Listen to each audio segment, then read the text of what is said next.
Guys, আমি মাত্র hospital থেকে আয়সা গোসল করলাম। এখন সিদ্ধান্ত নিয়েছি যে রান্না করবো, রান্না করার টাইম হয়েছে, রান্না করবো, খাবো কি। তো যে রান্না এই টাইমে আমার একটা কথা মনে পড়ছে। আমার একজন রিলেটিভ ছিল, খুব কাছের রিলেটিভ।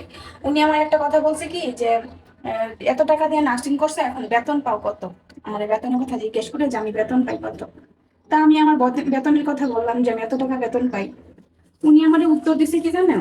মানে আমার উত্তর দিছে যে ওনার এক রিলেটিভ গার্মেন্টসে চাকরি করে আমার থেকে ভালো বেতন পাই, আমার থেকে বেশি বেতন পাই।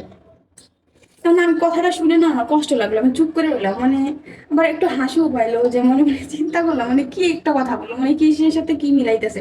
আমি কাউকে ছোট করে কথা বলি না, গার্মেন্টসে চাকরি করার কিন্তু এখন অনেক এডুকেশন কোয়ালিফিকেশন লাগে চাকরি করার জন্য, কিন্তু আমি কাউকে ছোট করি না।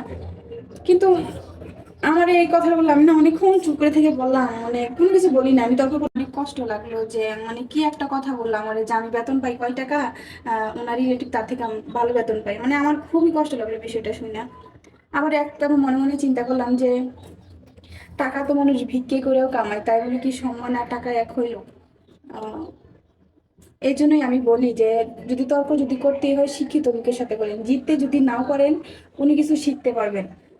আমি কোনো উত্তর দিই না, আমি কোনো তর্ক করি না। মনে মনে একটা হাসিও আসলো, আবার কষ্ট লাগলো। এখন রান্না করতে করতে আমার এই কথাটা মনে পড়লো যে আমার কি একটা কথা বললো, যে এত টাকা দিয়ে নার্সিং করে তাহলে লাভটা কি হইলো। এখন আপনারা আমার কমেন্ট বক্সে জানান যে আমার এখানে লাভটা কি হইলো।